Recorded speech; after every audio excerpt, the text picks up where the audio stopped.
A NPR completou esse ano 50 anos, né? Assim, então é uma entidade que iniciou ali em setembro de 73 e o grupo inicial de procuradores da República que pensou e montou a NPR tinha um contato muito próximo com o Sepúlveda. E esse contato permaneceu. Tinha uma relação de pertencimento com o Sepúlveda pertence. Ele nunca foi propriamente um associado da NPR nesse sentido, mas ele está na história da NPR pela relação de amizade e de uma espécie de liderança que ele teve nesse momento da formação. A Associação Nacional dos Procuradores da República foi muito feliz com essa ideia de fazer esse registro.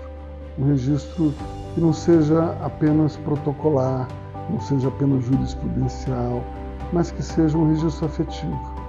Quando meu pai tinha 6 anos de idade, ele sofreu um acidente.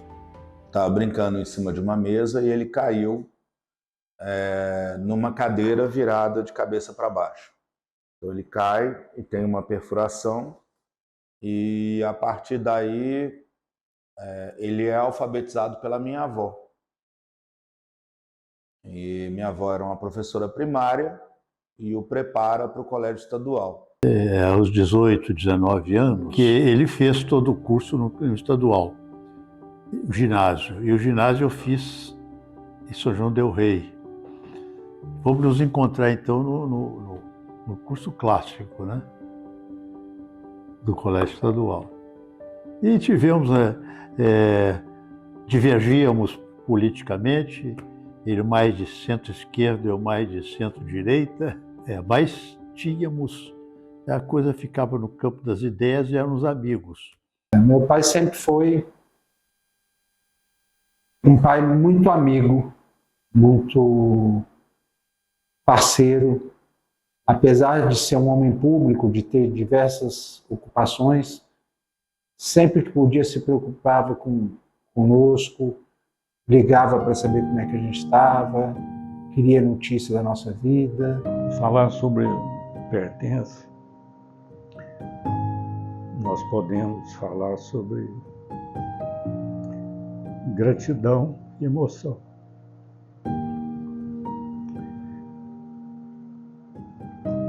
Eu conheci o Dr. Sepúlveda Pertence quando eu ainda era criança, porque ele era muito amigo de meu pai, né?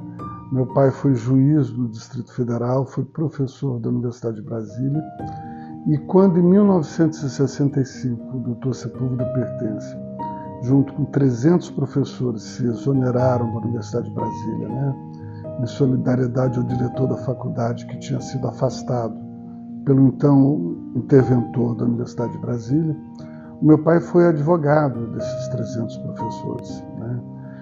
Mas nós fomos nos encontrar tempos depois, quando eu estava me formando na Universidade de Brasília. Mas ele entrou primeiro para a Faculdade de Direito, eu fui estudar primeiro Filosofia,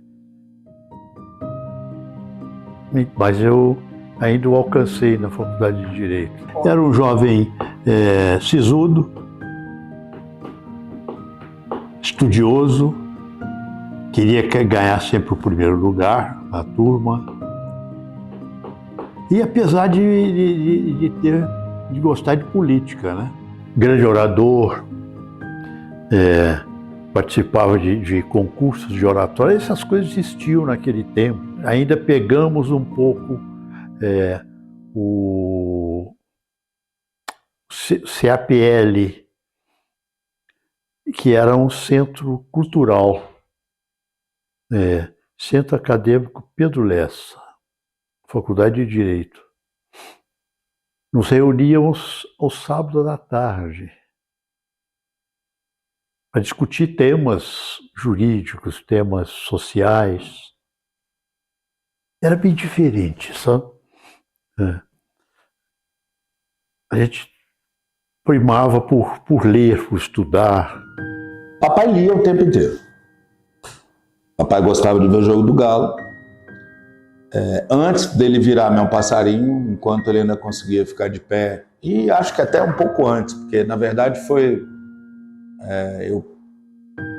ele gostava de jogar botão. A gente jogava botão. E aí eu conto essa história porque foi num momento de mudança, que a gente sai de uma casa e vai para outra, ninguém mexeu na prataria, ninguém mexeu nos cristais, ninguém mexeu no que havia de objetos de arte, só roubaram os meus botões. E aí a gente parou de jogar botão. Eu já ouvi falar o nome Sepúlveda, certamente na faculdade, já ministro do Supremo, ou já PGR, né? Fiz faculdade de 87 a 91, então nós estamos falando da Constituição, né? Sepúlveda era um dos nomes, certamente naquele debate sobre Constituinte. Para isso ele teve muita ajuda da minha mãe, que é uma figura também importante falar sobre essa questão familiar. Era a figura que conseguia aglutinar todos os filhos, todos os netos e todo mundo e fazia isso. E meu pai sempre foi realmente além de um exemplo como homem público, foi um exemplo como pai. Quando o Pertenço foi procurador-geral, ele pegou uma instituição ainda presa à ditadura. Ele foi promotor do Distrito Federal, que foi cassado. E eu o conheci, por coincidência, numa palestra do Moreira Alves, no Tribunal de Justiça, falando sobre posse, ações possessórias, etc. E eu advogava muitas questões de terra. Eu fui lá, eu era ministro, famoso e excelente ministro supremo, Moreira Alves, e a palestra lotada, o auditório lotado, não tinha lugar para sentar, no Tribunal de Justiça aqui do Distrito Federal. E me chamou a atenção um cara que tinha uns 40 e poucos anos, nessa época eu tinha uns 32, e que levantou lá e fez uma pergunta. E o Moreira Alves respondeu. A inteligência da pergunta me impressionou. Eu me dedicava muito a estudo de posse, ações possessórias, demarcatórias, divisórias. E aí eu falei, quem é essa pessoa?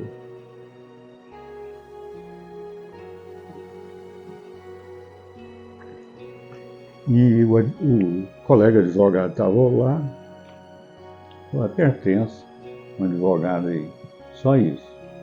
E depois ele assume a procuradoria. Ele veio para Brasília nos anos, talvez, 61. A gente sempre se encontrava, eu fiquei em Belo Horizonte até 1977. Mas ele ia a Belo Horizonte, nós nos encontrávamos, programávamos jantar, sabe? E programavam uma bebidinha lá em casa. Enfim, foi muito agradável aqueles tempos todos. E cada um seguindo um rumo. E afinal, vim para Brasília, de certa forma nos encontramos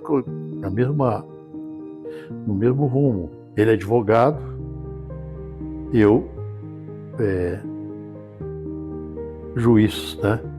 Ministro do TFR, do antigo Tribunal Federal de Recursos.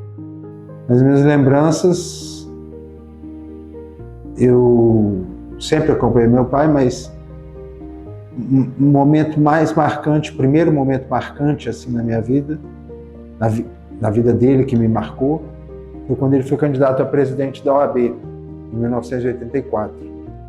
Eu tinha 10 anos e foi uma campanha muito linda, apesar de ter sido derrotado, mas uma campanha muito linda e emblemática.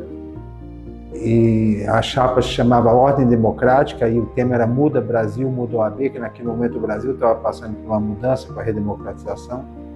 Logo depois dessa campanha, poucos meses depois, ele foi chamado para ser Procurador-Geral da República. Ele era uma pessoa que era muito assim, ele dava aquela risadinha, sorria, né? Uma pessoa tranquila. O homem público tem recebido várias homenagens.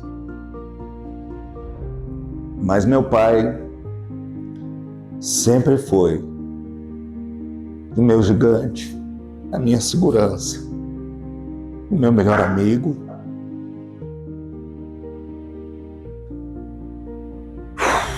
E ao fim, o meu passarinho. Foi assim que eu vivi com ele.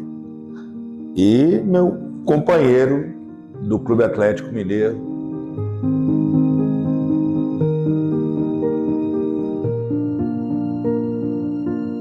Mas aquele que era apenas um nome ou votos, ele ganhou para mim uma imagem, algo realmente mais concreto, na semana da posse como Procurador da República. Tomei posse em 10 de junho de 1996 e, à época, nós não tínhamos um curso, propriamente dito. Passávamos uma semana aqui em Brasília, um pouco menos. E uma das atividades era, na quarta-feira à tarde, a sessão plenária do Supremo. Então, fomos todos os empossandos do 14º concurso para o plenário do Supremo, aquela coisa um pouco, né, assim, de novidade, todos, a maior parte de nós jovens. E pegamos uma sessão muito especial, em que Sepúlveda e Moreira Alves brigavam fortemente em relação à validade de uma prova, uma escuta telefônica obtida por ordem judicial. E Sepúlveda já se mostrava ali, além de um grande orador, uma pessoa muito arguta, muito rápida nos argumentos, a ponto de colocar Moreira Alves, que era também um grande ministro, uma grande figura do Supremo, em situações muito peculiares. Então, eu me lembro bem da sensação que nós, os empossados, tínhamos quase que de um fla-flu, assim, com o resultado, porque foi um julgamento muito apertado, antagonizando, de um lado, os argumentos de Sepúlveda pertencem, de outro lado, Moreira Alves. Não me lembro qual dos dois ganhou, tenho a impressão que Sepúlveda, mas logo no intervalo da sessão, o Dr. Gurgel era o secretário do concurso, e Sepúlveda veio até nós, muito sorridente, muito amigável, super simples, conversar com cada um de nós, uma brincadeira aqui, e ali você já percebia algumas das características dele. Assim. Sempre admirei muito ele e essas coisas, depois ele no Supremo, vendo ele debatendo no plenário, mas debatendo com elegância, sem brigas, de forma elegante, mas debatendo ideias, mas com maneira enfática, com maneira isso tudo com certeza influenciou na minha vida profissional, em tudo isso. Sofisticado, sutil, fino, né? Então, assim, ele era uma pessoa fora da curva. Ele nasceu fora do tempo. Eu tenho uma ligação familiar com ele. Ele é da cidade que era a cidade do meu pai, que é Sabará, perto de Belo Horizonte. Ele foi amigo de parte dessa minha família. Nós sentávamos lado a lado. Aliás, isso foi ressaltado quando eu entrei. Só podia ser assim, falou comigo. Colega de colégio, né? Politicamente, inclusive companheiros na política estudantil, né? No colégio estadual. E acabamos no Supremo, né? Lado a lado. E que eu herdei esse gosto, né, dele. Só sou procurador da República por conta dele. E ele, sabendo que, né, a minha companheira estava grávida, que eu estava estudando para o concurso, ele permitiu que eu tivesse um período do dia para me dedicar ao estudo. E durante um ano, né, eu pude estudar para o concurso. E se não fosse isso, eu não teria passado, porque foi um concurso muito difícil. E, então, eu devo também a ele a generosidade de permitir que um jovem assessor pudesse ter tido mais tempo para estudar e se tornar procurador da República. Quando se fala no novo Ministério Brasileiro, no Ministério Público que surge com a Constituição de 88, é indispensável, é imprescindível falar José Paulo Sepúlveda Pertence. Ele foi, sem dúvida, um dos grandes, talvez o maior construtor do Ministério Público que nós hoje temos no Brasil. Por quê? Porque ele assume a Procuradoria-Geral da República com o advento da nova República. Ele foi escolhido pelo presidente Tancredo Neves, e quando o presidente Tancredo Neves, em razão de sua doença e depois morte, não pôde assumir o cargo e assume o presidente José Sarney, o presidente José Sarney respeita a indicação que tinha sido feita por Tancredo e indica Pertence para o cargo de Procurador-Geral da República. E então Pertence, pela importância que tinha como jurista, como personalidade, diria, da vida pública brasileira, ele se torna o grande defensor das ideias que nasciam na Associação Nacional dos Procuradores da República. Quer dizer, todo aquele, como ele disse, nós fizemos uma Assembleia Geral em Brasília, um encontro nacional em Brasília, para definir pelo que lutaríamos na Assembleia Nacional Constituinte. E, digamos, esse pacote foi entregue ao Pertence e disse: Pertence, essa é a posição da classe e nós pedimos que você defenda essas posições. E Pertence foi ele discordava de várias das nossas posições, mas ele as defendeu todas. E as defendeu todas no primeiro momento que antecedeu a Assembleia Nacional Constituinte. Mas eu estou dizendo só momentos assim chaves, né? E ali foi também uma figura fundamental, Álvaro Augusto Ribeiro Costa, que era o nosso presidente da NPR, quando, vamos dizer assim, quando você estava escrevendo a Constituição, a nova Constituição, né? E aí era Pertence e Álvaro também, assim como fui eu e Nicolau num outro momento. E ele foi o grande mentor, a pessoa que mais nos estimulou a realizar tudo isso. E no final, anos e anos se passaram e ele chegou a falar, né? Eu criei um monstro. No caso da forma como o Ministério Público, em determinados momentos, acabou atuando. São duas figuras diferentes, a figura pública e a figura privada.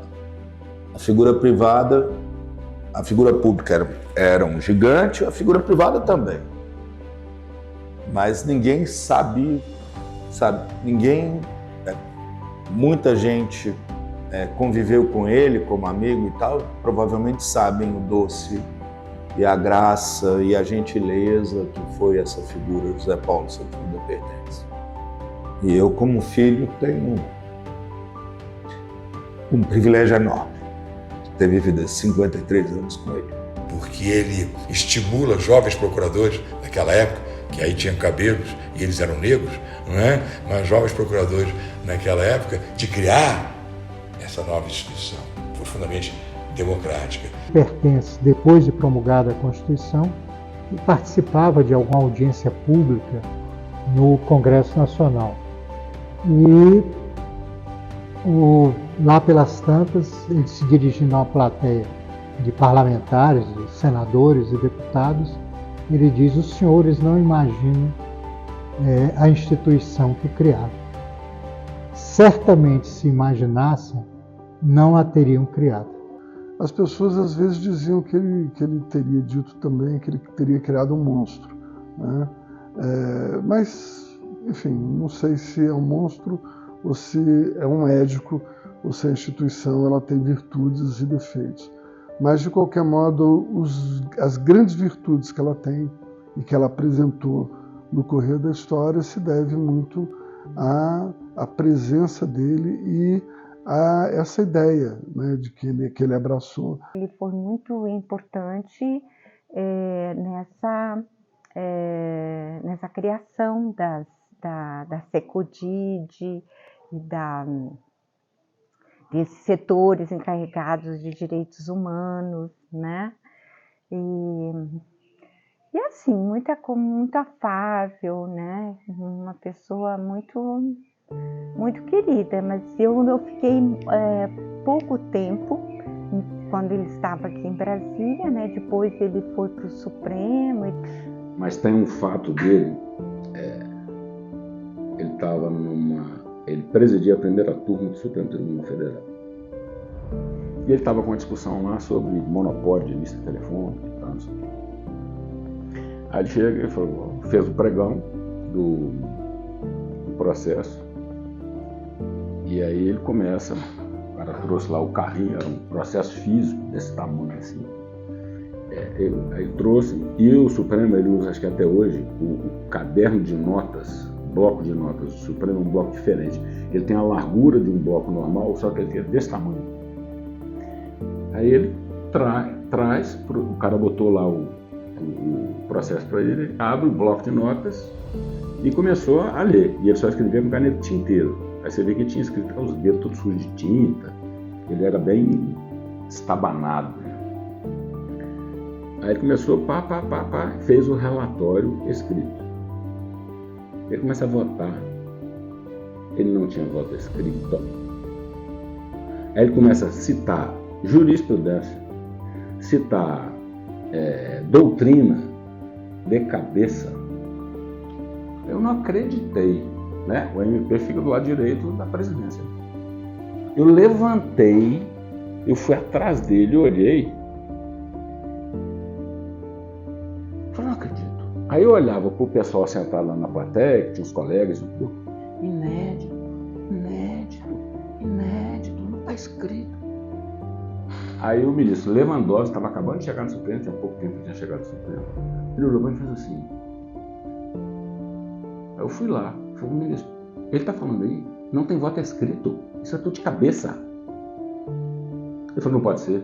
Vai lá e olha. Ele levantou e foi lá olhar, ficou todo mundo atônito. Essa é a genialidade do Pertence. E o Pertence é aquela pessoa que ele é tímido, calado, mas ele é genial.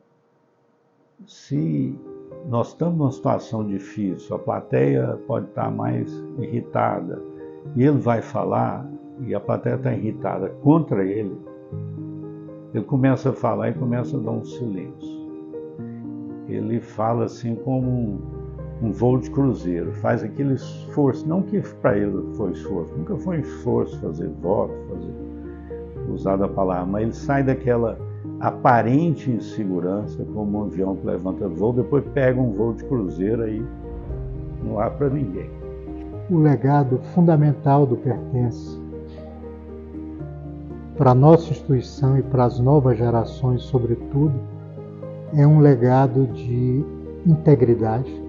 Pertence sempre foi um exemplo magnífico de integridade e um legado de dedicação e de amor à República. Quando ele se empossou na presidência, eu fui o orador, escolhido por ele. Fiz o discurso, então, em nome do Supremo, né? Tribunal.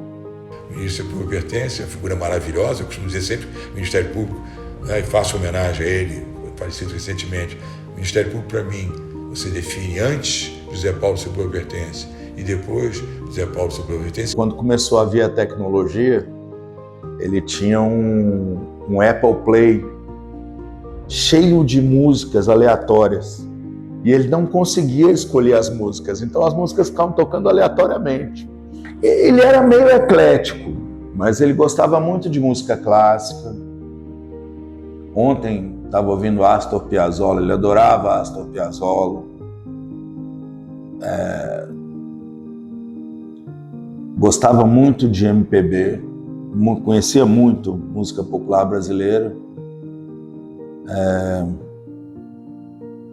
Essas coisas modernas aí, ele nunca teve muito saco. Sepúlveda Pertence era, sem dúvida nenhuma, um exemplo. E ainda é.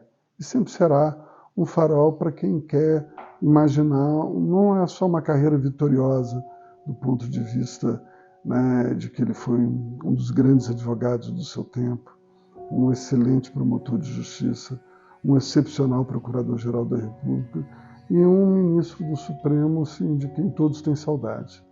Mas eu acho que isso só pôde ser possível, reunir tantas qualidades numa pessoa, porque, de algum modo, isso já estava com ele, né? Essa incrível capacidade de doação e uma escuta extraordinária.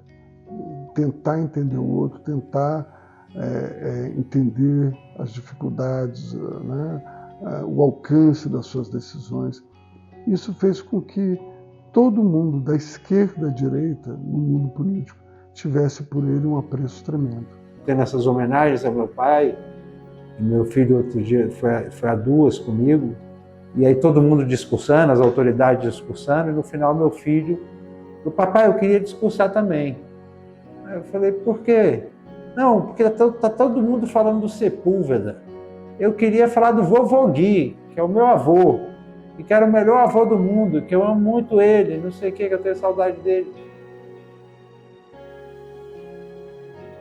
Não dá para resumir. Ele é gigante. Ele não tem uma dimensão que você possa perceber, medir. Foi a maior inteligência que eu conheci. E de uma simplicidade e de uma sensibilidade assim, inacreditável. Inacreditável. A menor condição de definir o pertence. Só tem uma palavra que define o pertence. Pertence. É isso. Eu brincava com ele. Pertence, meus cabelos embranqueceram, os seus azularam, sumiram. O dia, ainda antes dele se admitir andar em cadeira de rodas, e ele gostava de repetir isso, que Oscar Niemeyer dizia que esses aeroportos vão acabar com a possibilidade dos velhos viajarem, porque tem que andar pra caramba. E ele resistiu muito tempo até aceitar a cadeira de rodas. E tem um dia que a gente está viajando, salvo engano, a gente ia para Buenos Aires. Então as netas, os netos, tô eu, tá minha mulher, e sai todo mundo correndo. E o papai vai andando devagarzinho com a sua bengalinha e tranquilo. E aí eu falo, pai, a gente vai perder o avião. E aí vocês cortam essa parte. Ele vira para mim e fala... Então, esse era meu pai. Esse era meu pai. Um avião que esperasse. Senão a gente não ia viajar e pronto. A última vez que eu encontrei foi, né, ainda na pandemia, né, com muitos cuidados. Ele já estava um pouco debilitado, né? E me recebeu muito generosamente, né?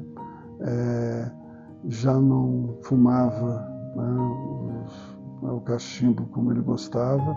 Ele ficou muito feliz com a visita e eu muito mais. A gente sempre tem a certeza de que um dia a gente sairá desse plano, mas a gente nunca sabe exatamente quando, né?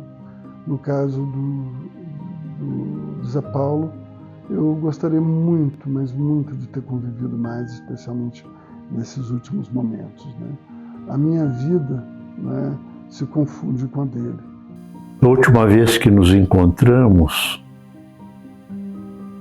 já estávamos aposentados, né? Tivemos um encontro em que fomos ele, Jobim, Carlos Brito e eu discutir problemas nacionais. Me entristeceu muito, porque eu queria fazer uma visita a ele, né, na sexta-feira. Eu ia viajar para Belo Horizonte para fazer uma palestra lá no Tribunal Regional Federal. A palestra seria na segunda-feira. Então eu viajei na sexta, mas na sexta eu queria fazer uma visita a ele lá no hospital. Mas o dia foi tão cheio que eu acabei de não tendo tempo. Mas segunda-feira eu chego e vou fazer essa visita a ele. E ele morreu no domingo, né? Aí eu larguei a conferência e vim para cá. Todo aquele que ingressa no Ministério Público tem o dever de olhar para trás e dizer, bom, eu estou aqui seguindo uma trilha que certamente Sepúlveda pertence ao grande responsável pela sua demarcação. É coisa, como você falou, de destino, né? Destino. Porque ambos, ele e eu, sempre tivemos um acendrado amor pelo direito. E especialmente pelo Supremo Tribunal Federal. E acabamos juntos, né, no Supremo Tribunal Federal. É uma história de uma boa amizade.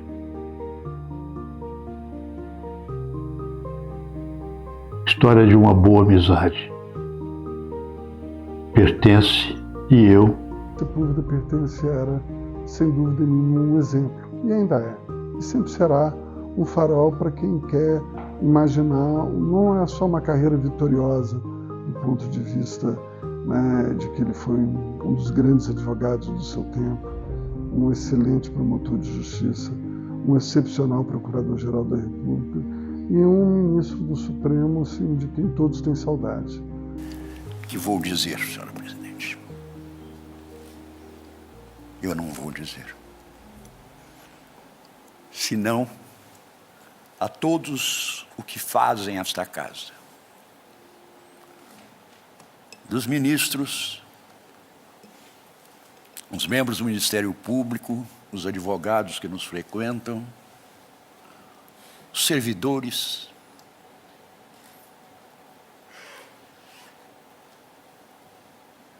tantos que tenho conhecido nessas décadas, que eu posso dizer? Apenas saudade. Ela virá. E eu sofro antecipadamente esta saudade de quantos conviveram comigo nesta sala e nesta casa, que hoje abandono, mas tenho como o maior galardão que a vida me poderia ter propiciado. Muito obrigado a todos, muito obrigado pela amizade de quantos participaram comigo das discussões, às vezes até de algumas brigas neste plenário. A todos os que fazem nessa casa, eu só posso dizer que sinto imensa e antecipada saudade. Muito obrigado.